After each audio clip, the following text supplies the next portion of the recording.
tratamiento, pero acuérdense que siempre la hipertensión arterial va junto con la dislipidemia, porque están relacionados. Por eso vamos a dar juntos hipertensión y dislipidemia. Y vamos a ver los pacientes que tienen hipertensión y dislipidemia diagnosticada y otras que tienen hipertensión y no dislipidemia diagnosticada. Y vamos a aprender a diferenciar esos pacientes. Bueno, hay una clasificación y esa clasificación quiero que tengan en cuenta que es esta. Que le clasifica a la hipertensión en grados. Y fíjense que hay una presión óptima que tiene que ser menos de 120/80. Esa es una presión arterial ideal, que no pase los 120/80. O que sea un poco menos inclusive, para ambos sexos, ya sea sexo femenino o sexo masculino. Después tenemos la presión normal, o la que se considera todavía normal, ¿verdad? Entre 120 y 129 la sistólica y la diastólica en 80 y 84. Esa es una normal. Dependiendo también de las personas de sexo femenino y sexo masculino, acuérdense que el sexo masculino tiende a tener la presión un poquito más alta.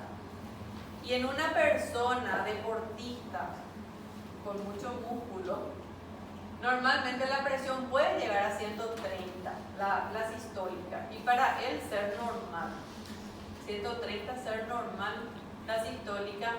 Lo ideal es que la diastólica nunca llegue a 90, porque una diastólica en 90 ya es alta, ¿verdad? La normal llega hasta 84. Y después tenemos la normal alta, y fíjense que la normal alta ya sobrepasa los 85, ¿verdad? Esto ya se considera normal alta. Acá ya hay que prender la luz roja, ya sea sexo masculino o sexo femenino. Una persona con una presión de 135 o 139, por más deportista que sea, y si es paciente joven, estamos hablando de paciente joven menos de 60 años, es paciente joven o es adulto joven. Después, la hipertensión arterial de grado 1 ya se considera 140. 140/90 ya es de grado 1. Después la hipertensión de grado 2 ya es de 160/100, ¿verdad? Y la hipertensión de grado 3 ya es superando los 180/110. ¿verdad? O sea, esto ya se considera como crisis hipertensiva cuando sobrepasa este grado 3. Y después vamos a hablar también de la diferencia entre la hipertensión y la crisis hipertensiva. Bueno, entonces esa clasificación tienen que tener ustedes en su mente. Bueno, después tenemos los tipos de hipertensión que clasificamos en hipertensión primaria o esencial, ¿verdad? Que está en un porcentaje de 95% de todas las hipertensiones son primarias, ¿verdad? ¿Qué quiere decir primaria? Que no tiene una causa específica, ¿verdad? O sea, o por lo menos no se conoce una causa específica, pero está relacionado a factores de riesgo, que ya saben ustedes, tabaquismo, sexo masculino, dislipidemia, etcétera, ¿verdad? O sea, no hay una patología que cause secundariamente esa hipertensión, ¿verdad? Y entre los secundarios está, por ejemplo, un trastorno endocrino que lleve a una hipertensión, ¿verdad? Un tumor que lleve a una hipertensión, sea, hay una patología primaria que le lleva a una hipertensión secundaria. A eso se le llama hipertensión secundaria, pero que es nada más que el 5% de los casos. O sea, es menos frecuente. ¿Y en quién vamos a sospechar una hipertensión secundaria? En niños, ¿verdad? En niños con trastornos renales, por ejemplo, ¿verdad? O endocrinos, en mujeres jóvenes y en adultos muy jóvenes. Estamos hablando de adultos masculinos de 20 años, ¿verdad? Cuando hay hipertensión importante, sospechamos que hay un trastorno secundario, ¿verdad? ¿Y en quiénes vamos a sospechar primarios? Siempre en todos los pacientes mayores de 60 años. Normalmente en el 95% es secundario. Muy raro es que sea, es primario, muy raro es que sea secundario. Bueno, el diagnóstico precoz, siempre el diagnóstico precoz se hace controlando la presión. Y cosa que hasta hoy en día es muy difícil conseguir que las personas se controlen la presión, por más que hay campañas y todo eso, y es otro trabajo que está en camino para hacer la extensión universitaria,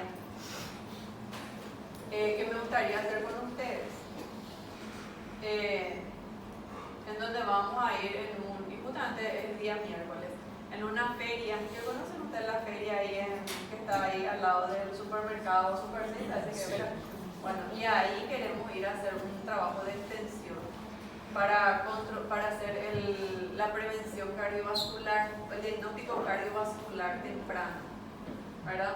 Y ahí vamos a ir a controlarle la presión a los pacientes, ¿verdad? Que quieran, vamos a buscar un lugar, ¿verdad?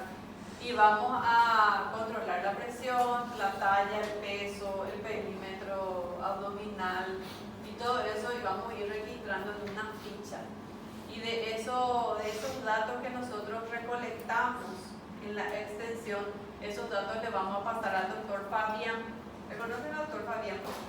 Que es el marido de la doctora Viviana. Bueno, le van a conocer.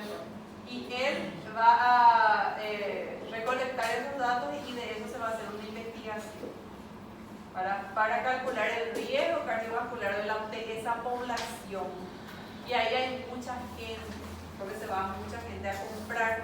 Entonces nosotros vamos a aprovechar la cantidad de gente que va a comprar para poder hacer ese control y tener todo en una ficha. Y de eso se va a hacer el trabajo de investigación para publicar. Que ellos ya se van a encargar. Nosotros lo que vamos a encargarnos es solamente del trabajo de extensión. Y ese trabajo de extensión queremos hacer el día de hipertensión arterial, que es el 17 de mayo, creo, por ahí, ¿verdad? Pero es en mayo. Yo les voy a decir bien la fecha, que es un miércoles. Ese día es el Día Mundial de la Hipertensión Arterial. Ese día queremos ir a hacer el trabajo de extensión. Ahí. Claro que en ese trabajo de extensión, como es un trabajo de extensión, vamos a tener que ir a educar también. Entonces ahí vamos a hacer algunas muestras de platos saludables, cómo tiene que ser la porción de sal que hay que consumir en el día y cosas así que vamos a ir a enseñar también ahí. Y vamos a tratar de buscar un buen lugar.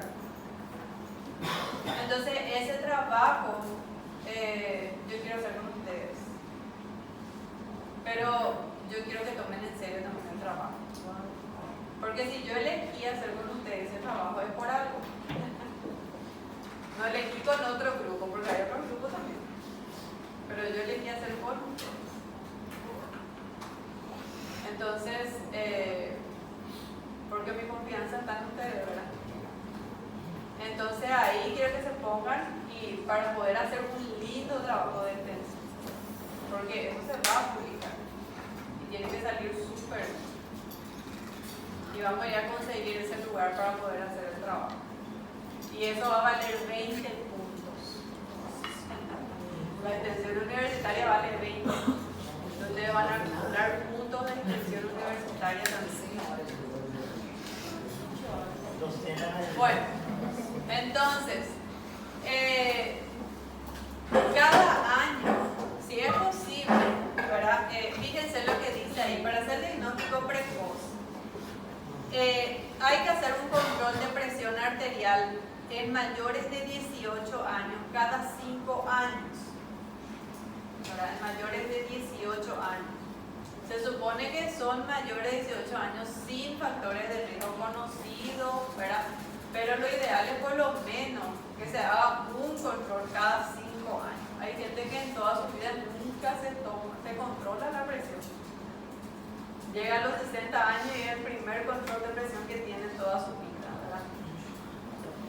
Un factor de riesgo o presión arterial con factor de riesgo o presión arterial sistólica sería normal alta, ¿verdad? Cuando ya tiene normal alta, que es entre 120 a 139, supongamos que tiene 135 la primera vez que controlamos, y 89 se tiene que hacer cada año su control de presión arterial. Y hay veces que nosotros tenemos pacientes con factores de riesgo. Supongamos que tenemos un paciente de 20 años que es tabaquista, que es sedentario y alguna otra cosa, ¿verdad? Y tiene una presión de 135/85, supongamos, con el control de presión arterial.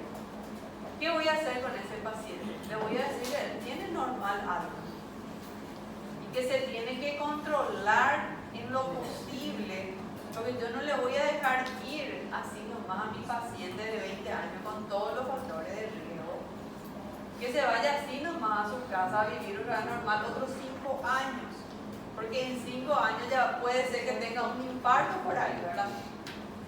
Entonces le voy a decir que tiene normal alta y que tiene factores de riesgo cardiovascular y que tiene que bajar de peso, que tiene que tratar de alimentarse mejor y que si es posible se vuelva el próximo año a controlar su presión con todas las indicaciones, y ahí explicarle que su corazón puede ir sufriendo, transcurriendo los años y que él se tiene que cuidar, ¿verdad? Enfermedades hipertensivas y estadificación de riesgo cardiovascular es lo que van a aprender ustedes a hacer en el trabajo de extensión, porque hay una calculadora que usa la OMS que tiene en cuenta la presión arterial del paciente, ¿verdad? De hecho, que todo paciente hipertenso ya tiene riesgo cardiovascular de por sí. O sea, ese ya es de nuevo su riesgo cardiovascular. No hay un solo hipertenso que no tenga riesgo cardiovascular. Lo que nosotros vamos a ver si tiene riesgo cardiovascular bajo, alto o moderado, ¿verdad?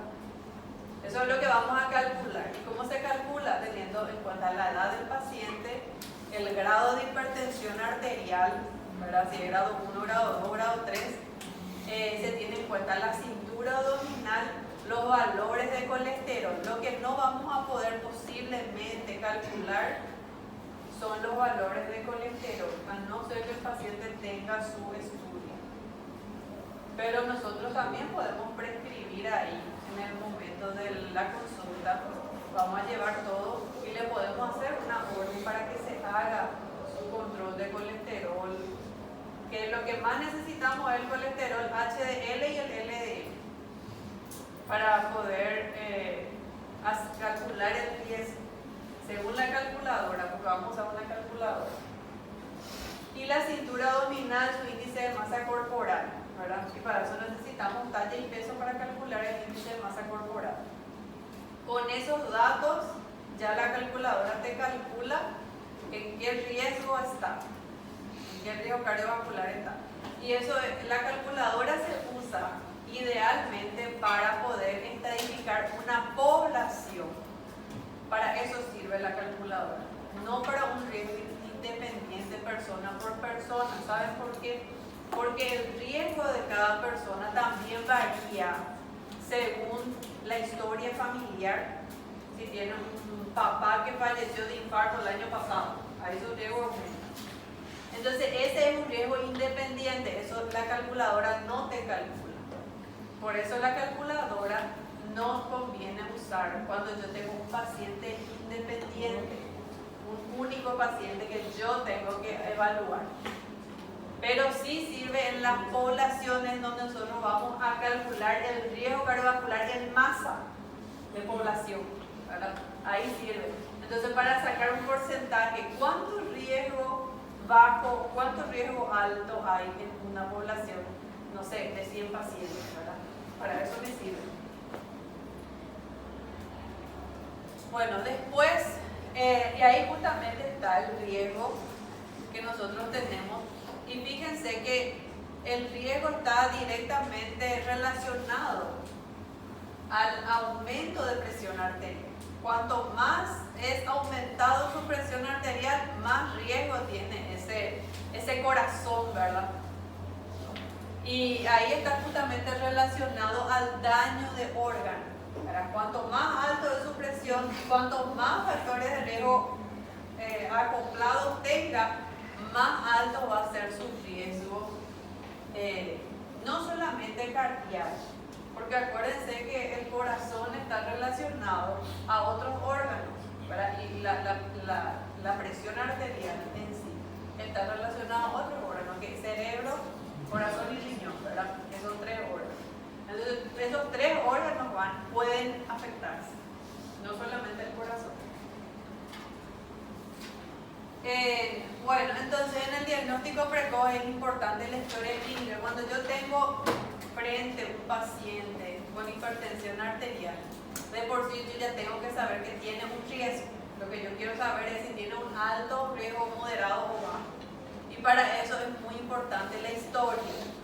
Y ahí tenemos que ver los factores modificables y los factores no modificables. Los no modificables evidentemente es el sexo, ¿verdad? La edad, esos son no modificables. Pero están los modificables, que están independientemente del sexo y la edad, que son el tabaquismo, la obesidad, el sedentarismo, la dislipidemia. Esos son no modificables.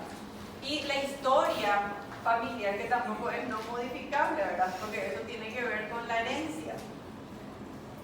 Y como yo heredo el color de ojos de mi mamá, de mi papá, el color de pelo, el color de piel, también voy a heredar la clase de arteria que tiene, o el tipo de arteria que tiene. Heredo cosas de su anatomía, ¿verdad? Entonces, mi pared arterial no es la misma que la pared arterial de él, porque puede ser que él tenga algunos factores que yo no tengo en mi pared arterial. Y eso le hace más propenso a él a tener hipertensión arterial que a mí. ¿Por qué hay gente que fuma cigarrillo 40 años y nunca le pasa nada? Porque, no sé, su anatomía quiere que no le pase nada, ¿verdad? Porque él no es propenso para cierta patología así como yo. Porque en mis genes, en mi código genético, está a ser propenso para el cáncer de pulmón, por ejemplo. Pero en ese otro paciente que fumó, no sé, 50 años, nunca tuvo cáncer de pulmón. ¿Por qué? Porque en su genética no está ese código que despierta el cáncer de pulmón, ¿verdad? Pero ¿cómo vamos a ver eso? No sabemos, hay que evitar nomás. Bueno, después, media de 2 o más lecturas después de la evaluación inicial. Cuando yo tengo un paciente y tiene un riesgo, el riesgo es que tenga una presión arterial normal alta, ¿verdad? Así como un paciente tiene 135, 85 de presión, es un paciente que a mí me tiene que prender. Y ahí yo le digo, y depende de su edad, y supongamos que tiene 55 años y tiene una presión de 135, 85. Ahí yo le voy a decir a ese paciente, anda en tu casa y controlate todos los días la presión, si es posible, de mañana y de noche, todos los días, y anota. Ahí yo voy a ver cómo se mantiene esa presión. Más todavía si tiene historia familiar y factores de riesgo. Porque evidentemente ese es más potencial de que sí tenga hipertensión y no se está dando cuenta. Porque la hipertensión es una patología silenciosa.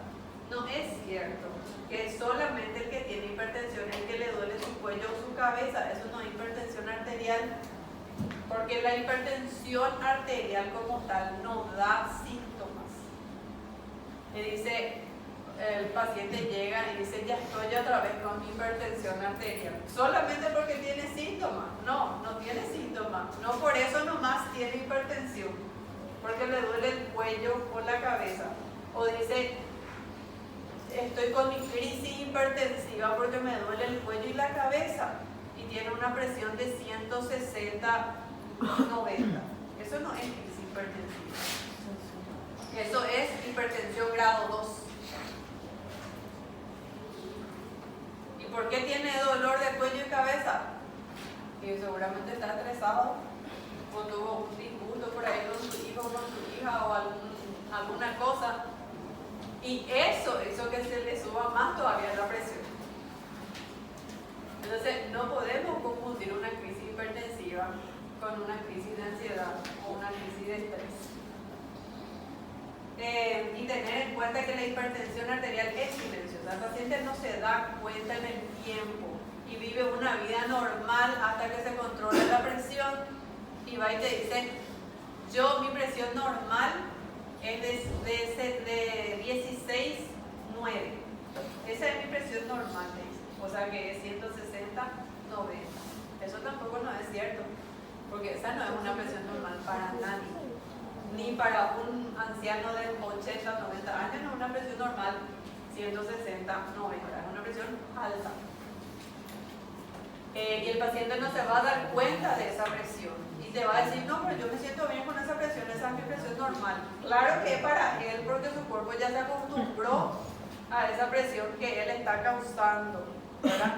Pero el que está sufriendo sin que se dé cuenta es su corazón. Pues su corazón es el que está sufriendo y él evidentemente no se da cuenta de eso. El examen físico, y ahí está el examen físico, y no es solamente controlar la presión. El examen físico es también tocar al paciente, medir, controlar, pesar, ¿verdad? Pesar cuántos kilos tiene, cuánto es su cintura abdominal, tocar su pulso, cómo es su pulso. A lo mejor por ahí yo estoy tocando un pulso irregular, ¿verdad? Y con eso, sin hacer el electrocardiograma, yo ya puedo pensar en una arritmia,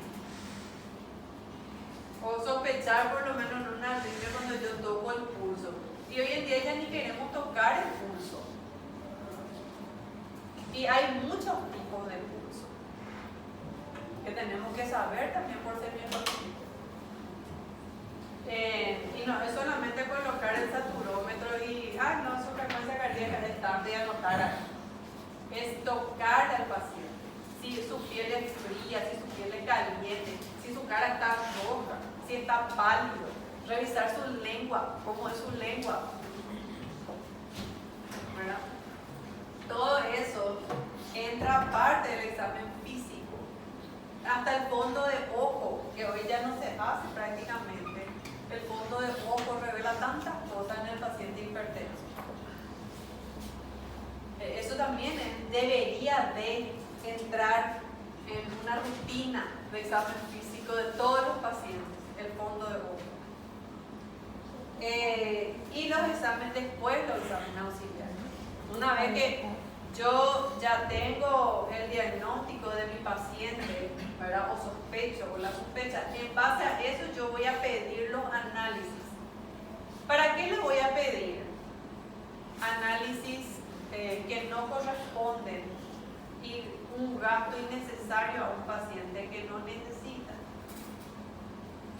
Entonces por eso es justamente que tenemos que evaluar antes para poder pedir el análisis que ese paciente necesita, porque yo como médico también me tiene que importar su bolsillo. Acuérdense que el bolsillo es un factor estresante. Si ese paciente sabe cuánto va a tener que gastar por el análisis, eso va a hacer que no tenga adherencia terapéutica, porque le va a hacer pensar, no, acá me van a dejar en la cabeza. Entonces yo ya no voy a hacer mi tratamiento, porque voy a gastar mucha plata. Eso es lo primero que el paciente piensa. Y nosotros tenemos que pensar. Tenemos que pensar en lo que va a dar el paciente. Por eso es importante saber qué es lo que le voy a pedir. Porque un solo valor del laboratorio puede ser muy caro. Y otros son más baratos, ¿verdad? Entonces, dependiendo de eso, voy a ser muy cuidadoso para pedir. Ahora, si ese paciente necesita ese análisis, yo le tengo que decir, lo siento mucho, pero es necesario. Y es necesario, ¿por qué es necesario? Explicarle por qué va a necesitar, para qué me es útil a mí como médico, de que él se haga ese análisis. ¿Qué análisis pedimos? Para nosotros es importante la hipertensión arterial para calcular el riesgo cardiovascular de los pacientes con factores de riesgo. Necesitamos el colesterol y no el colesterol total, porque el colesterol total muchas veces nos sirve de mucho. Tenemos que pedir el LDL y el HDL, y eso es fundamental. Colesterol, LDL y especificar, porque si uno no especifica, le viene al laboratorio y les viene solamente con colesterol total y eso a veces no me sirve. Entonces, especificar colesterol LDL, colesterol HDL. Y otro dato que necesitamos es la glicemia, porque todo paciente hipertenso también puede ser diabético, ¿verdad? Y si de repente en una segunda evaluación el paciente viene de vuelta con un aumento de glicemia por encima de 126, ¿verdad? Evidentemente eso tampoco hace el diagnóstico de diabetes, ¿verdad? En una sola evaluación eso no hace el diagnóstico de diabetes. Ahí tenemos que pedir una segunda muestra de glicemia en ayunas y si es posible la hemoglobina glicada. La hemoglobina glicada hace que yo pueda tener en cuenta cómo se mantuvo su nivel de glicemia en los últimos 3 meses. Entonces ahí comparar, ¿verdad? Porque si el paciente es diabético aumenta su riesgo cardiovascular. Yo voy a tener que tratar las dos cosas, la diabetes y la hipertensión. Entonces por eso es importante. Ahora si su glicemia viene normal, no hace falta que le pidan la hemoglobina glicada, que es caro. No hace falta que le pidan. Por eso tengo que saber para qué sirve y qué es lo que voy a pedir. Y lo ideal también es pedir un hemograma. Y en el hemograma completo, ¿verdad? En el hemograma completo te viene la hemoglobina, los glóbulos rojos, ¿verdad? Y ahí podemos descartar alguna otra cosa, ¿verdad? Bueno, el electrocardiograma, yo creo que todo paciente hipertenso sí o sí tiene que tener su electrocardiograma. Y por lo menos hacer un electrocardiograma cada 2 años, si es posible, en pacientes hipertensos con alto riesgo. Cuanto más, sí, cada 5 años si el paciente no tiene muchos factores de riesgo. Cada 2 años para con factores de riesgo. Y cada 1 año si el paciente ya tuvo algún episodio de infarto o alguna otra cosa de daño de órgano, ¿verdad? Entonces ahí hay que hacer más seguido el electrocardiograma. Otra cosa que para mí al paciente hipertenso ya conocido tampoco le puede faltar es la ecocardiografía. Y la ecocardiografía yo creo que es necesaria. Pedir por lo menos cada 5 años si es posible en pacientes hipertensos, crónicos. Porque a veces el paciente no sigue bien el tratamiento y te dice, no, yo sigo bien mi tratamiento, pero resulta ser que no es tanto así, ¿verdad? Entonces tampoco nos podemos creer 100% en el paciente. Bueno, eso en lo que sería exámenes auxiliares dentro de las posibilidades del paciente. Hay que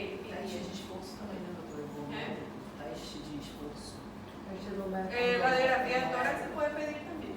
Não, teste de esforço que ele... Dependiendo si es deportista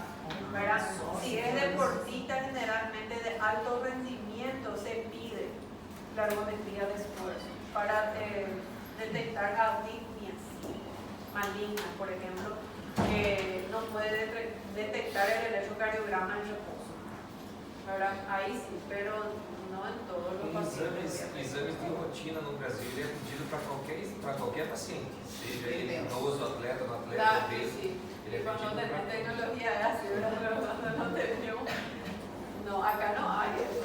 O sea, va a haber para la gente que puede pagar, pero anda a ver si es que en el regional hay eso. No existe, ¿verdad? Entonces nosotros tenemos que acomodarnos a nuestra población para ir pidiendo lo que... Claro, si vos tenés la tecnología vas a pedir, ¿verdad? En otros países del primer mundo, cosa que para nosotros no es de rutina, en otros países ya es de rutina. ¿Por qué? Porque es un examen no invasivo, que el paciente se puede hacer y que no es un factor estresante para el paciente porque no va a tener que pagar dinero.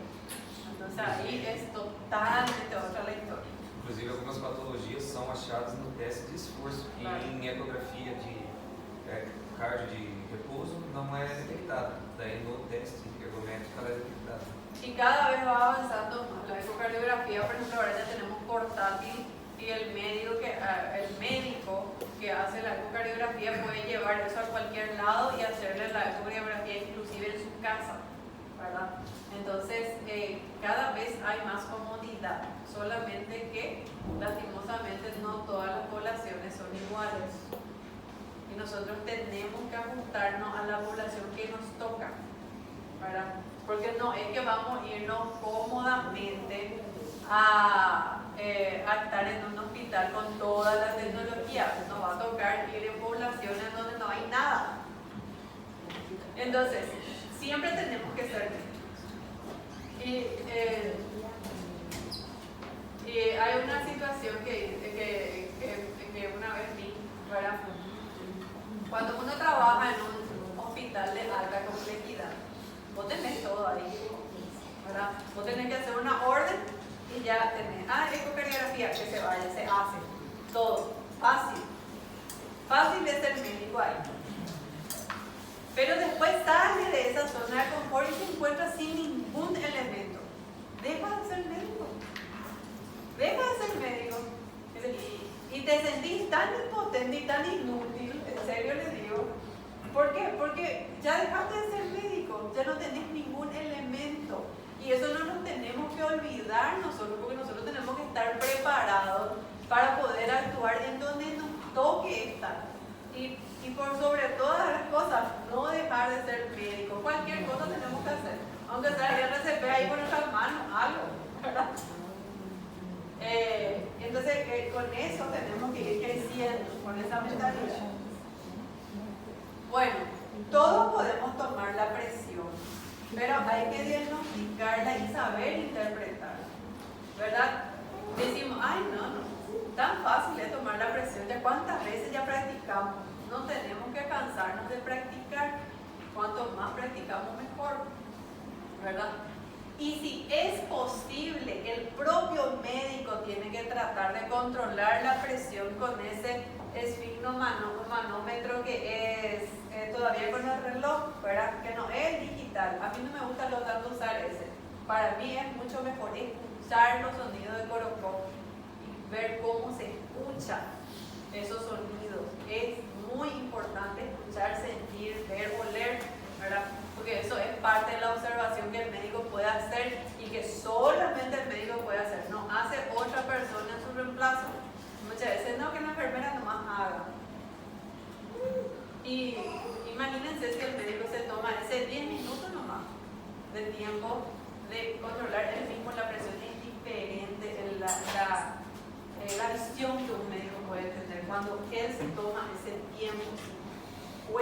Es mucho mejor. Y ahí justamente está escuchar cómo son los sonidos. Puede ser que hasta yo escuche irregular esos sonidos. Y eso viene con la práctica. Cuanto más pacientes yo escucho, a veces, de tanto ya que escucho y veo y analizo, muchas veces hay médicos, por eso los médicos de antes usaban tan bien la semiología que con verle al paciente su forma de, su posición, su postura, ya siempre antes del diagnóstico, con mirar, ¿verdad? Y decimos, ¡ay, Dios mío, ¿cómo sabe? ¿Verdad? Claro que sabe porque de tanto practicar, ¿verdad? De tanto ver, por eso sabe. Y eso es lo que nos ayuda a nosotros. Y hay que saber interpretar. Bueno, en un sujeto hipertenso, el tratamiento está solo relacionado a la presión. Claro que no, ¿verdad? Porque yo puedo tener una presión de 160 a 100 en ese momento, pero el paciente no está bajita, no es obeso, ¿verdad? No es dislipidemia. Entonces ahí evidentemente la orientación va a cambiar, ¿verdad? Es joven, ahí cambia totalmente. O el paciente es hipertenso y es diabético, y en eso va a estar relacionado su tratamiento, ¿verdad? No solamente en bajar la presión, sino que en controlar otros factores de riesgo. Y yo no le puedo decir a mi paciente que él viva tomando antihipertensivo, siendo que no estoy cuidando otros factores de riesgo, ¿verdad? Y les voy a contar el caso de un paciente que está muy bien tratado cardiovascularmente hablando, ¿verdad? Y este señor tuvo una crisis hipertensiva cuando tenía 45 años y tuvo un ACV hemorrágico. O sea, en ese momento la crisis hipertensiva, en ese momento le dio un ACV hemorrágico y él perdió la movilidad, el habla de todo el lado derecho del cuerpo. Hasta hoy en día él está en silla de ruedas. Y eso fue ya hace más de 25 años. El paciente vive todavía. Y creo que poco más, como hace 30 años ya pasó eso. Y ahora ya debe tener sus 80 y algo. El paciente vive, el paciente está bien. El paciente inclusive empezó a hablar un poco, habla sí, pero murmurando, pero él se quedó en una silla de ruedas y cada vez está engordando mucho más. ¿Qué pasa? Si yo me enfoco solamente en el corazón del paciente, porque yo soy cardiólogo, yo voy a salvar ese corazón. El paciente va a vivir a sus 80 años todavía ahí con su corazón latiendo. Pero, ¿dónde queda su calidad de vida? Si yo me enfoco solo en su corazón, voy a salvar su corazón nomás, ¿verdad? Y va a vivir, va a vivir. Pero si yo me enfoco en su totalidad, ese paciente hoy pudo haber estado caminando y tener una mejor calidad de vida. Yo les puedo asegurar. Por eso no es solamente un sistema, un órgano, es todo. Y yo tengo que ver por qué ese paciente ya no está avanzando. Se mantiene, ¿verdad? Estoy salvando su corazón. Está salvo su corazón ahí. Dios mío, hace 20, 30 años sigue con un tratamiento espectacular de su corazón, ¿verdad? Y sí, todo bien, claro. Pero su calidad de vida, ¿será que yo pienso que al paciente le gusta vivir así? ¿Será que él quiere estar así? ¿Será que él a lo mejor no pudo querer estar mejor? Claro que no puede hablar, ¿cómo va a pedir? Si no se puede expresar. ¿Y dónde está lo que el paciente quiere? ¿Verdad? Yo como médico quiero que su corazón esté sano. Pero el paciente... Entonces ahí lo que yo les quiero hacer, ver la diferencia de la importancia del tratamiento. No es solamente salvar un órgano, es salvar un paciente, es salvar una vida, es mejorar. Entonces el enfoque es muy diferente a la hora de aplicar el tratamiento. ¿Hasta dónde reducir la presión arterial? Y ahí también tengo que tener en cuenta, ¿verdad? La presión arterial no hay que bajar demasiado, porque si no puedo dañar órganos. Y especialmente eso hay que tener cuidado en los adultos mayores por encima de 80 años. Porque el adulto mayor de 80 años de por sí, como es parte del envejecimiento, la esclerosis de las arterias, se va a dar en algún momento, ¿verdad? Se van a empezar a esclerosar las arterias propias de un envejecimiento normal, ¿verdad? Y evidentemente su presión va a ser un poco más alta que un paciente de 40 años. Entonces, una presión de 140-90 en un adulto de 85 años, para él puede ser normal. Y no bajar. ¿Y cómo es no bajar demasiado? Yo, por ejemplo, le puedo mantener a mi paciente de 85 años con una presión de 130-85. Espectacular. Esa es una presión para mí, una presión óptima para ese paciente. 135-85 o 130-80 está bien. Pero cuando baja por debajo de 60 la diastólica, ahí ya tengo que reducir la dosis del medicamento, porque tampoco es ideal cortar totalmente el medicamento. Hay que ir bajando la dosis, no cortar, porque eso puede tener un efecto rebote y ahí le voy a ocasionar algún daño, ¿verdad? Entonces, cuando la presión de un paciente que yo estoy controlando regularmente me llama y me dice, ¿sabe qué, doctora? Mi presión hoy de repente bajó a 110/50. Bueno, toma la mitad nomás de tu pastilla. No vayas a tomar uno entero y seguir controlando tu presión todos los días. Vamos a ver cómo se mantiene. Y así voy a ir reduciendo la dosis de medicamento hasta volver a regularizar esa presión, que se mantenga su diastólica especialmente por encima de 50. ¿Verdad? No tiene que bajar a 40. Eso hay que evitar. Se tiene que mantener entre 50, 60 si es posible. Bueno, los riesgos cardiovasculares, lo que ustedes ya saben, ¿verdad? En primer lugar, la hipertensión arterial tiene un riesgo cardiovascular importante en el síndrome coronario, ¿verdad? O en las enfermedades coronarias, por el tema también de la arteriosclerosis, ¿verdad? Que está relacionada directamente.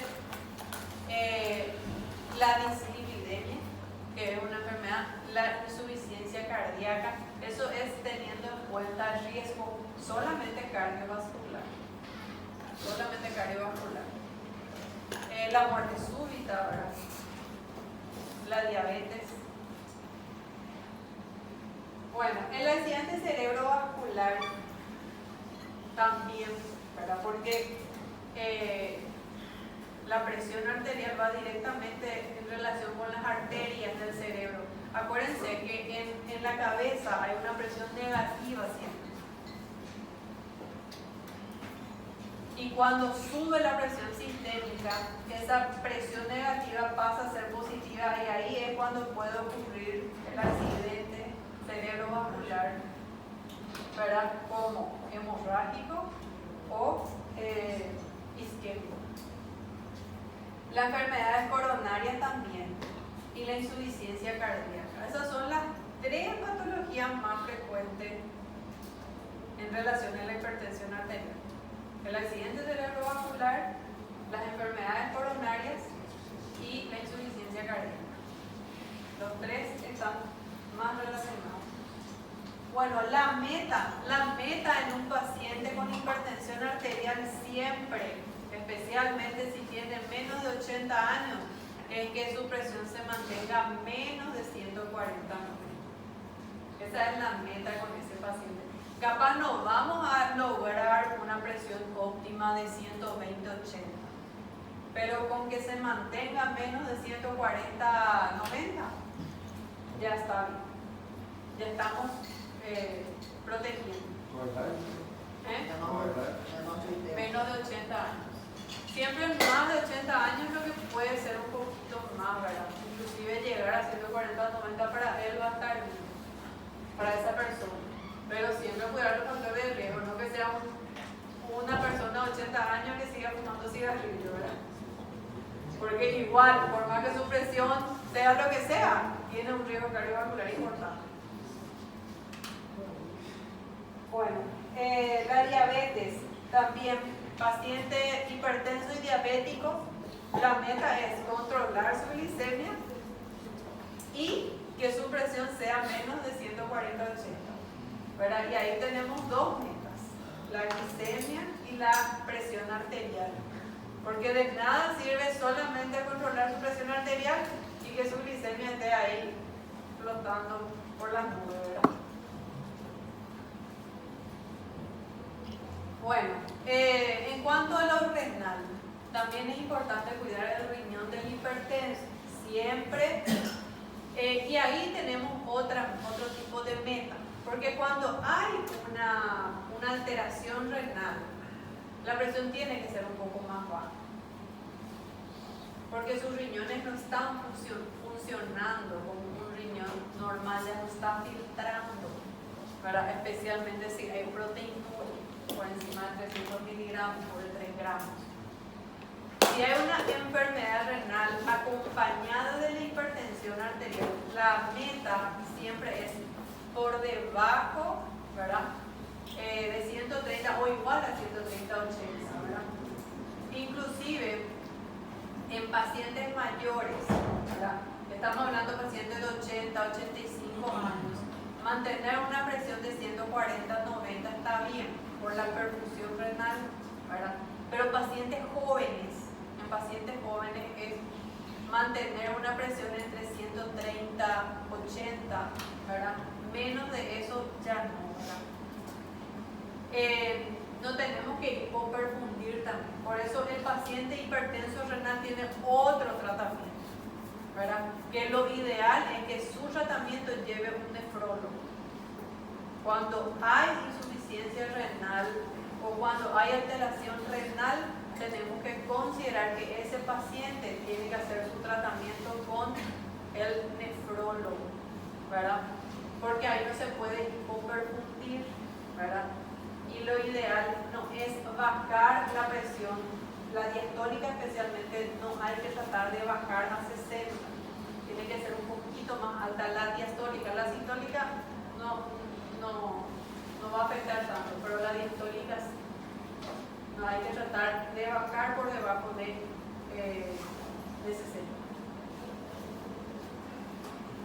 Bueno, después pacientes mayores de 60 años, y ahí justamente está tratar de, la sistólica especialmente ahí, normalmente puede ser un poco más alta, ¿verdad? 140, 150 a veces por pacientes mayores, especialmente de 80 años, su sistólica puede ser un poco más alta y normal para ellos.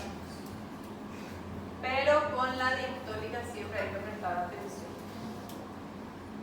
100, una diastólica de 100 ya es alto, por más que tenga 80 años. Hay que tratar de bajar. Una diastólica de 100 no es bueno ni para el de 90 años. ¿Verdad? Hay que tratar de bajar. Bueno, y ahí tenemos la comparación en las guías, ¿verdad? Porque hay diferentes guías que hacen la clasificación de la hipertensión arterial. Y esas guías muchas veces se basan, ¿por qué se hacen las guías de clasificación? Las guías que tenemos son las norteamericanas, o las españolas, o las europeas. Esas son las guías. Las que usamos también los latinoamericanos. Pero esas guías muchas veces no diferencian la raza, ¿verdad? Porque nosotros los latinoamericanos somos una mezcla de miles de razas, ¿verdad?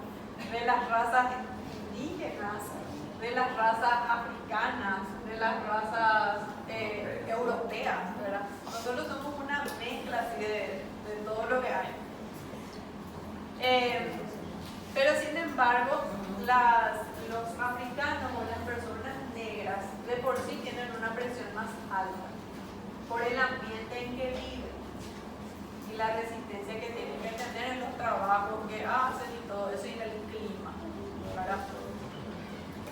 Entonces va a variar también un poquito esa clasificación de las presiones. Y la que a mí me gusta más para acá, para poder estadificar, es justamente la primera, ¿verdad? Que es esta que les mostré y es la que más se usa por lo menos acá, ¿verdad? Esta es la que más utilizamos nosotros para nuestra clasificación. Que clasifican óptima, normal, alta, 1, 2 y 3, ¿verdad? Por lo menos la que a mí me gusta más para nuestra población es la que está más ajustada. Y después hay otras que no son tan diferentes tampoco, ¿verdad? Pero hay algunas diferencias. Acá, por ejemplo, eso va a depender del tratamiento. Bueno, el tratamiento en la hipertensión arterial no es cuestión de suerte. ¿Qué quiere decir eso? Es que no se puede hacer al azar ningún tratamiento. O sea que no puede ser el mismo para todos. No puede ser el mismo enalapril para todos. No puede ser el mismo losartán para todos. No es así. Hay que hacer un tratamiento individual. Porque algunas veces, en algunas personas, solamente la dieta hace que baje la presión. En otras personas hay que considerar tratamiento combinado. En otras personas, solamente enalapril, ¿verdad? Y así sucesivamente. Por eso no es cuestión de suerte. ¿Y por qué hay que tratar la hipertensión arterial?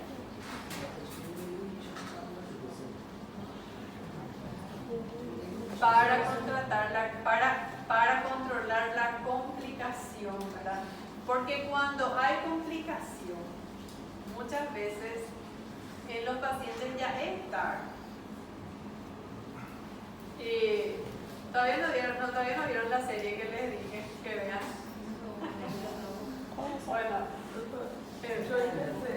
yo empecé, pero pensaba otra lengua y tiene que leer. que tiene que cambiar. Y no está portugués. No hay yo. No tengo. Bueno, no, tiene la traducción. Solo traducción. Y eso le va a ayudar para practicar el español también. Bueno, había un episodio en que había una chica de 15 años que sufría de arritmia y a ella se le cambió la válvula. Un tiempo antes se le cambia la válvula y le salva el corazón, ¿verdad? Le salva el corazón a la paciente de 15 años, pero después la paciente de 15 años, tiempo después de la cirugía, se fue a vivir una vida normal. Se iba a la discoteca, se iba a salir con sus amigas, comía McDonald's, su comida, lo de siempre, ¿verdad?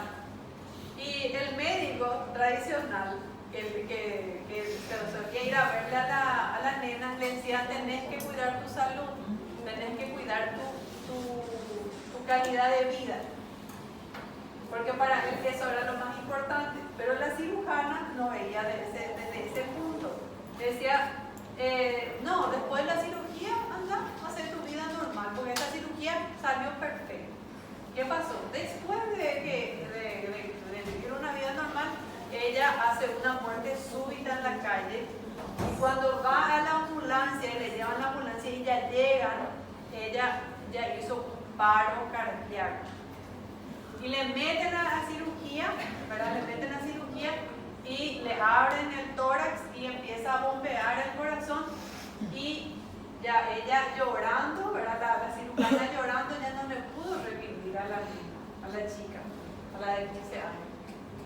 Entonces sale el médico tradicional y llora en la ventana y dice: tiene que mejorar su calidad de vida, eso nomás era, dice, pero ya era tarde.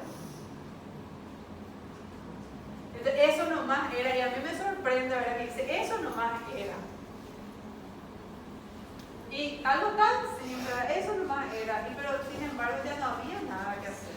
Y eso es lo que nos pasa en la vida real.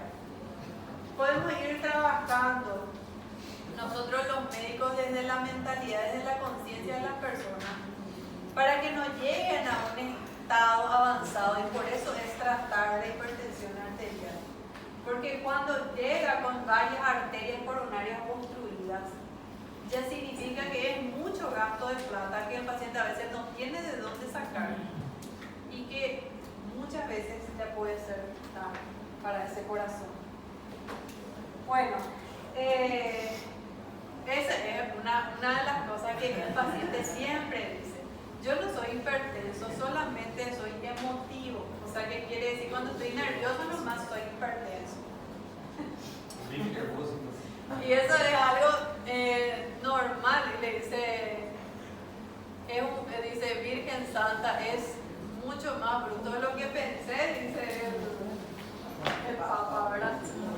Y no necesariamente así. Y ahí dice, es mucho más bruto. ¿Y qué quiere decir eso? La ignorancia. El paciente no sabe. El paciente no estudia medicina. ¿Cómo va a saber que esa hipertensión que él cree que es emotiva, en realidad no es emotivo? Porque si yo diagnostico hipertensión arterial, ese paciente es hipertenso y punto. No es de vez en cuando nomás hipertenso. A veces soy hipertenso, a veces no soy hipertenso, así te dicen, ¿verdad? Y claro, nosotros vemos eso como una brutalidad fatal, pero no le podemos condenar al paciente por su ignorancia, porque si ese paciente es ignorante, no es su culpa. ¿Saben culpa de quién es? Del médico. Del médico que no se toma el tiempo de educarle a su paciente. Entonces, por eso yo nunca le echo la culpa al paciente. Siempre es el médico el culpable.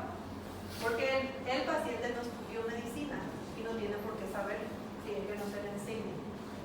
Y si ese paciente es ignorante, es por culpa de su médico.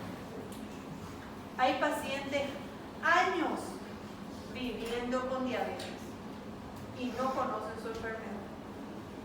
Y no es culpa del paciente, es culpa de su médico. Por eso yo siempre digo, ¿quién es tu médico? Y así es, y esa es la realidad. Bueno, terapias no farmacológicas, ese es el primer lugar. Terapias no farmacológicas. Y acá tampoco le vamos a condenar al paciente. Porque también si ese paciente no hace lo que tiene que hacer, también es culpa del médico. ¿Por qué? Porque el médico tiene que bajar de peso. No sé cómo vas a hacer. No. Ese paciente no va a bajar de peso porque yo le diga. No puede. Tengo que yo buscar la forma de ayudarle a ese paciente para que baje de peso. Con nutricionista o con una cirugía bariátrica, porque hay pacientes que necesitan cirugía bariátrica porque simplemente sin la cirugía bariátrica no van a poder bajar de peso. Y si es posible, está en su alcance y es diabético, es obeso y tiene una obesidad considerable, hasta puedo hacer que pueda recibir ayuda. O si tiene un trastorno endocrinológico por la obesidad, tiene que ir a consultar con el endocrinólogo para que le ayude con medicamentos y poder bajar su condición, ¿verdad? No es solamente decirle bajar de peso. Y el cigarrillo la misma. No es solamente dejar de fumar, no se va a ir a dejar de fumar, fíjense en la cabeza que se vaya a dejar de fumar porque yo le diga. Al contrario, va a decir, ay, qué macanada, diciendo, no, yo voy a dejar de fumar. ¿Verdad? Porque son pacientes rebeldes. Son pacientes rebeldes, está ahí en su cerebro la rebeldía. Y las emociones. Las emociones son un factor, esto es un factor de riesgo importante que hoy tiene evidencia científica de que esto está directamente relacionado con las crisis hipertensivas más frecuentes y también en relación directa con la hipertensión arterial. Pacientes que tienen una energía cargada, ¿verdad? Por un estrés acumulado, ¿verdad? Que se frustran rápidamente o que se pueden deprimir rápidamente, también son pacientes que más rápido se enferman. Porque a veces viven enfermos y no se dan cuenta. Bueno, y la medicación farmacológica. Bueno, en primer lugar, hay que tratar de reducir el peso, ya sea con consejería, una dieta adecuada, y decimos sin sal. Yo no estoy de acuerdo a que el paciente se le quite totalmente la sal. No se puede hacer eso, porque la sal también es importante. Hay que reducir el consumo de sal, pero no evitar completamente. Uno no al tiempo le va a gustar comer comida sin sal. Eso es muy inhumano. Para empezar, luego. Y yo tengo que tener empatía. ¿Cómo le voy a decir deja de comer sal? ¿Y será que yo voy a hacer eso? No voy a hacer eso. Porque simplemente es asqueroso una comida sin sal. Entonces, reducir. ¿Y cómo reducir? ¿Cuánta sal tiene que comer? Pues lo posible. Acostumbrarse a comer menos sal. Entonces, por eso dice reducción del sodio en la dieta. Y ahí te dice cuántos gramos de sal por día, ¿verdad? Que son 6 gramos. Que vayan ustedes a calcular cuántos son 6 gramos. Es una cucharita de café, esa cucharita de café, así chiquitita, ese es 6 gramos por día. Y ahí tenés que distribuir dentro de tu consumo. Bueno, limitar el consumo de alcohol. Ahí dice no más de 2 copas por día, que son 300 ml de alcohol, que es así medio vaso nomás del más chico, ese medio vaso de alcohol. Y eso que por día. ¿Verdad? No, ustedes saben que en los pacientes alcohólicos, acuérdense, el alcoholismo es una patología. El alcohólico no va a ir a dejar de tomar alcohol porque yo le diga dejar de tomar.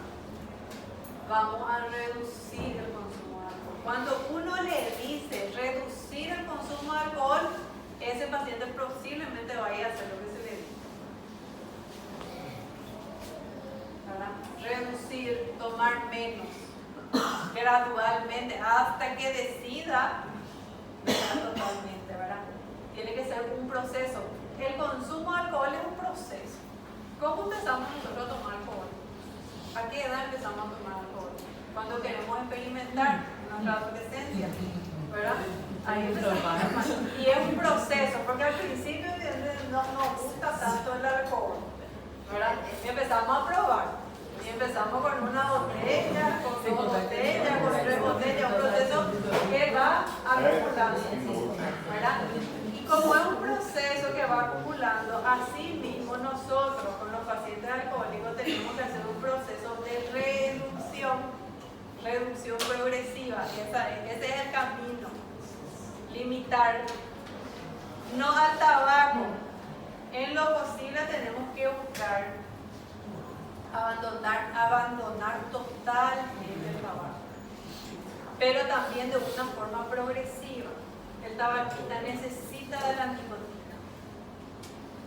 Si tenemos que tratar primeramente la ansiedad en ese sentido, porque los pacientes que fuman cigarrillos son pacientes extremadamente ansiosos, ¿verdad? Eso es una condición de la nicotina. Cuando uno le quita la nicotina del cuerpo, explota su ansiedad por todos lados, ¿verdad?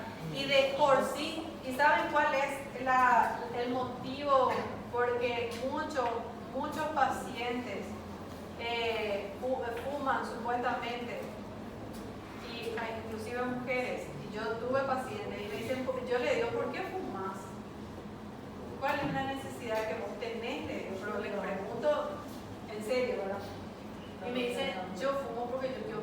peso. Más rápido. Bueno, y ahí yo les explico que es lo contrario, que hace lo contrario. El cigarrillo engorda. Acuérdense, el cigarrillo engorda. El cigarrillo no le baja de peso a nadie. ¿Por qué engorda? Porque aumenta la ansiedad. En los momentos que vos no estás fumando cigarrillo, vas a comer el doble. Y ahí se fuma más, porque no quiere comer. Sí. Pero en algún momento va a fumar menos. En algún momento. ¿Por qué? Porque su garganta ya no va a dar de tanto fumar, ¿verdad? En algún momento va a tener momentos en que no va a fumar por alguna condición y ahí va a querer comer el doble.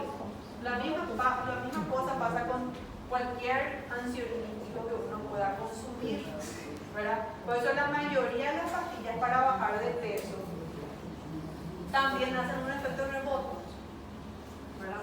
Hacen en algún momento un efecto rebote.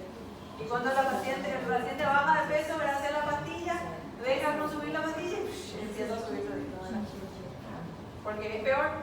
Entonces, por eso hay que hacer algo progresivo, de a poco. Si está fumando 5 cigarrillos por día, que fume 2.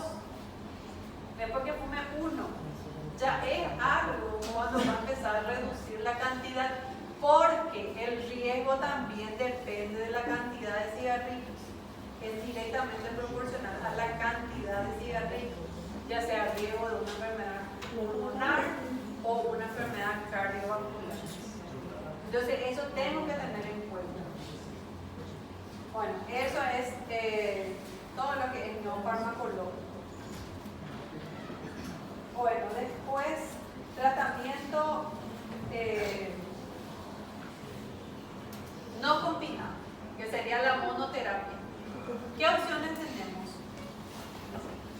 Como primera opción. Los diuréticos. La primera opción son, ¿cuáles son los diuréticos que se puede usar? Furosemida, hidroclorotiazida, después,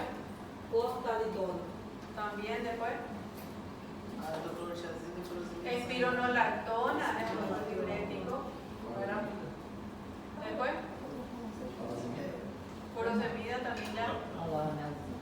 Bueno, los diuréticos que más se usan son los diuréticos mayores, como la furosemida, y los menores, como las tiazidas. ¿Verdad? Entre ellas están las hidroclorotiazidas. Y después están todo lo que son las espironolactona, que son los ahorradores de potasio. Bueno, hoy en día yo creo que la primera elección ya no son los diuréticos. Antes creo que era así. Pero hoy en día en realidad ya no son los diuréticos, son los IECA. Pero ahí tenemos todos los priles, enalapril, captopril, todo lo que es los IECA, ¿verdad? Yo creo que esas son las de primera elección hoy en día, como monoterapia. Monoterapia significa que solamente le voy a dar enalapril de 10 miligramos 2 veces al día. Y hay otra cosa que tenemos que tener en cuenta. Generalmente los enalapriles, que son los más utilizados hoy en día, acá por lo menos en Paraguay, no sé si en Brasil, pero el enalapril es el más utilizado acá. El enalapril no se da una vez al día.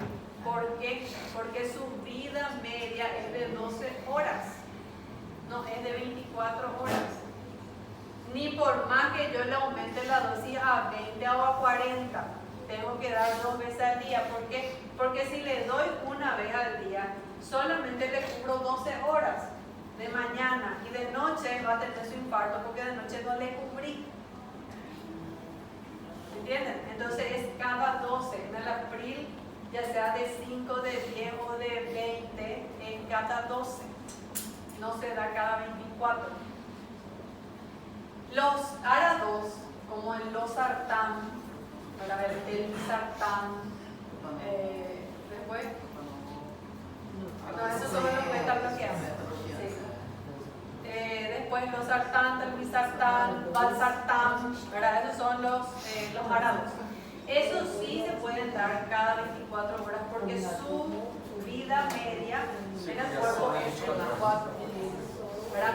Entonces, los ARA2 sí se dan cada 24 y también se pueden dar cada 12 para hacer una sinergia. Se puede dar cada 12 o se puede dar cada 24, especialmente en los sartán. En los sartán su dosis máxima es hasta 100 miligramos y viene de 50 miligramos que se puede dar cada 24 horas o cada 12 horas. Eso es como monoterapia. Como monoterapia, por ejemplo, ¿en quién yo voy a hacer una monoterapia? ¿En qué paciente yo puedo hacer una monoterapia? Por ejemplo, le puedo dar enalapril de 10 cada 12 horas. En una hipertensión grado 1 ya puedo dar. En una hipertensión grado 1, ¿verdad? Ya puedo dar, especialmente si tiene factores de riesgo como sedentarismo y tabaquismo y otros, ya puedo dar, pero acuérdense que lo primero es tratar de eliminar los factores de riesgo o disminuir. Siempre teniendo en cuenta eso, yo le agrego su fármaco, ¿verdad? En una hipertensión grado 1 no conviene hacer solamente dieta para bajar la presión, porque ella es hipertensión grado 1. Posiblemente ese paciente ya no va a bajar su presión así nomás. Iniciar una monoterapia es adecuada para ese paciente, teniendo en cuenta la dislipidemia. Hay que eliminar todo lo que es carne con grasa. Bueno, y la terapia combinada a veces se empieza como monoterapia en dosis baja. Al hipertenso nunca hay que bajarle de golpe la presión. ¿Por qué? Porque el paciente va a hacer una hipotensión para él y se va a sentir mal y va a abandonar el tratamiento. Si me viene un paciente que nunca se controló la presión y de entrada yo ya le controlo una presión de 160 a 90, con ese paciente yo tengo que iniciar enalapril de 5 o de 10 miligramos cada 12 horas para tratar de bajar su presión y evitar una terapia combinada. Si ese paciente, especialmente, por lo menos una semana, voy a tratar de evitar la terapia combinada, iniciando con bajas dosis y recomendando una disminución de los pibes. Después de la siguiente semana, si su presión todavía no se normaliza como yo quiero, ahí ya le combino y le puedo combinar un diurético con su IECA. Esa es una buena combinación, que puede ser una tiazida más un IECA, o puede ser una tiazida más un ARA2. Eso es terapia combinada. Aí nesse caso não tenta aumentar a dose? Sí. Sí, ahí toma 2 comprimidos y hay algunas pastillas que ya vienen combinados, ¿verdad? ¿Esa es tu pregunta? Não. Que Por exemplo, 160 por 90, como disse. Tomo 5 miligramas de enalapril. Aí na primeira semana não se normalizou. Tendo 10 ou já passo No, para y ahí ya tenés que considerar que hacer una terapia combinada si es necesario. Hay algunos que no van a bajar así nomás con enalapril. Sí o sí van a necesitar de un diurético, especialmente si hay edema también. Es mejor dar diurético. Doutor, então é o diurético com ARA2 o diurético com IECA? Sí. Lo que no se puede hacer es combinar un IECA con un ARA2. Eso no se puede hacer. IECA con ARA2 no se combina, nunca. Sí puede combinarse un diurético que puede ser mayor o menor, como una tiazida o una furosemida, más un IECA o más un ARA2. ¿Verdad? Bueno, después están los beta bloqueantes. En los beta bloqueantes generalmente se considera utilizar en las insuficiencias cardíacas, ¿verdad? O en las arritmias. ¿En quién están contraindicados los beta bloqueantes? ¿En qué? Uma objeção mágica. Los asmáticos. Los asmáticos están contraindicados a los beta-bloqueantes. Totalmente, es una contraindicación absoluta. En las enfermedades obstructivas están contraindicados los beta-bloqueantes. Todas las enfermedades obstructivas están contraindicados los beta-bloqueantes. Eso no puedo dar. ¿Cuáles son los beta-bloqueantes? Propanolol, la betalol, ¿verdad? Esos son los más utilizados. ¿Y en quiénes es bueno dar beta-bloqueantes? Los pacientes con hipertensión y taquiarritmias. Ahí se considera dar los beta-bloqueantes, especialmente las taquicardias, porque hay pacientes hipertensos que además de eso tienen taquicardia. Entonces en eso sí se considera dar los beta-bloqueantes, o en los pacientes con insuficiencia cardíaca. Y después, ¿qué otras opciones hay? Aparte de los IECA y todo lo que hablamos. Ahí justamente está en la pirámide, en la primera parte está IECA árabes, como primera elección, ¿verdad? Y después, la amlodipina también es un fármaco que se usa mucho. Y esa es la que más se combina. Doutores, cloratiazida e a furosemida. A furosemida é mais forte, a gente usa mais para a parte de emergência, né? O paciente chega... Sí, furosemida se da también en tratamientos agudos.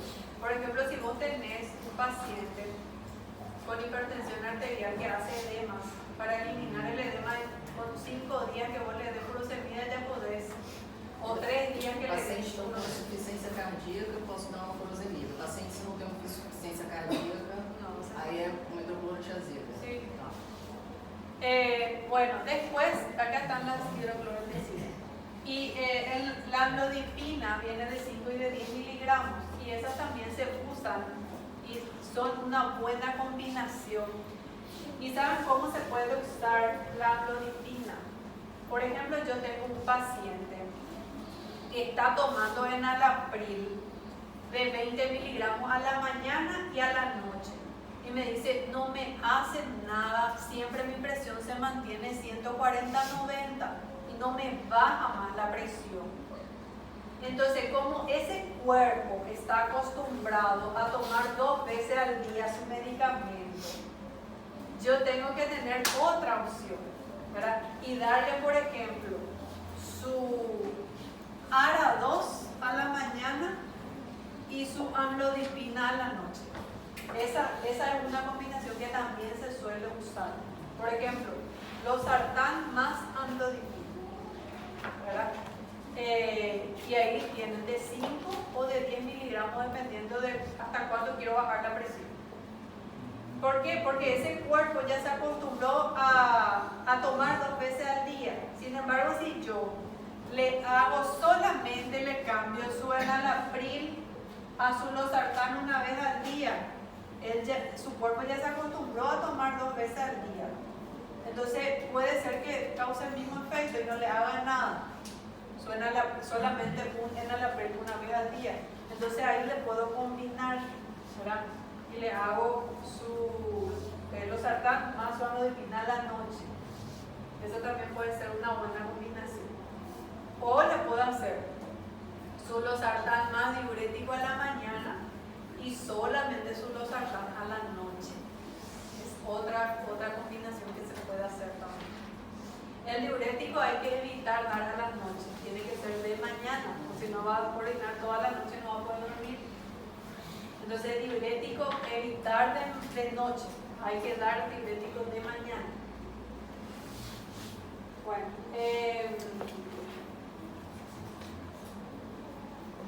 Bueno, los calcioantagonistas, uno de ellos es ¿cómo se llama? La amlodipina, ¿verdad? Y el sartán también, pero bueno, después están los beta bloqueantes, y ahí ya hablamos de eso. ¿En qué caso hay algunos cardiólogos que dicen que es bueno dar ansiolíticos en pacientes hipertensos. Por ejemplo, hay muchos cardiólogos que prescriben clonazepam o el diazepam, ¿verdad? Sí, en gotas o en comprimidos. Y hay muchos que prescriben estos tranquilizantes. ¿En qué pacientes? En los pacientes ansiosos, porque muchas veces, y eso también entra dentro de una terapia combinada, un antihipertensivo y un ansiolítico, ¿verdad? Que puede ser a la noche o cuando el paciente tiene falta de sueño. Y también se puede tomar como dentro de la terapéutica que yo estoy haciendo. El cardiólogo también puede prescribir eso dentro de la necesidad del paciente, no en todos los pacientes. Bueno, hay... Sí, vamos a hacer el intervalo. Esto no me había terminado y después ya sé. Dice, guía para el alto riesgo, reducir el evento cardiovascular, no solo la tensión arterial, presión arterial menor de 120/70 y tipificar arteriosclerótico. ¿Qué es tipificar al arteriosclerótico? ¿Qué es? Tipificar al arteriosclerótico, ¿qué significa?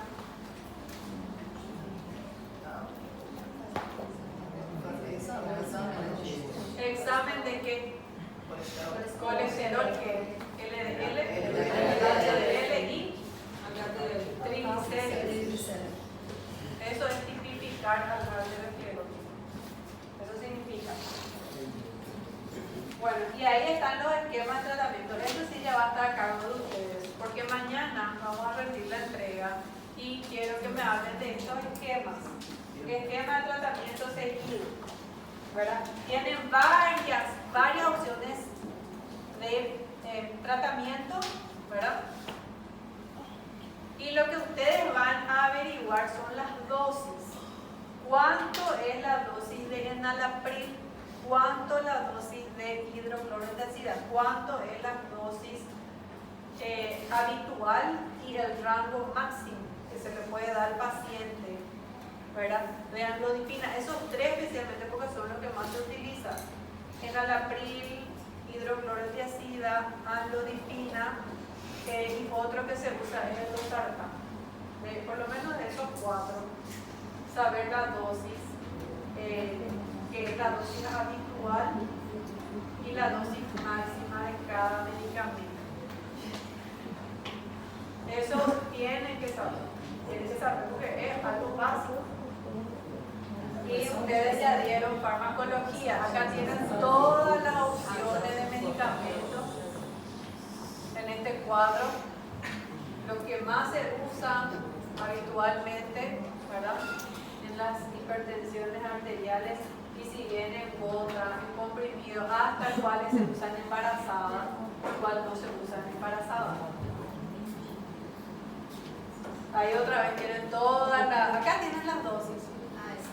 Ahí están, las dosis habituales de todos los medicamentos. Bueno, ese yo le voy a pasarlo. Ahí otra vez. Las dosis. Y cada cuánto se da inclusive. 2 veces al día, 1 vez al día.